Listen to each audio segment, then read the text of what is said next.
অস্ট্রেলিয়ার সাবেক কিংবদন্তি cricketer Ricky Ponting border Gavaskar trophy খেলা শুরু হওয়ার আগে তিনি যে ভবিষ্যৎবাণী করেছিলেন সেটি সঠিকে পরিণত হলো। রিকি পন্টিং তিনি যে ভবিষ্যৎবাণী করেছিলেন ভারত একটি টেস্ট ম্যাচ জয়লাভ করবে এবং একটিতে ড্র করবে, বাদবাকি অস্ট্রেলিয়া সবগুলো ম্যাচ জয়লাভ করবে।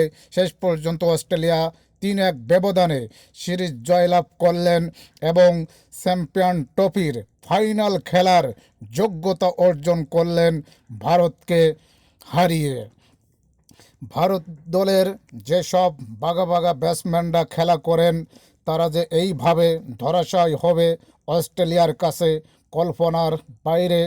ভারতীয় দলের যেসব ব্যাটসম্যানের কথা বলতে হয়, বিরাট কোহলি, ঋষভ পান্ট, শুভমান গিল, কে এল রাহুল, তাদের মতো ব্যাটসম্যানরা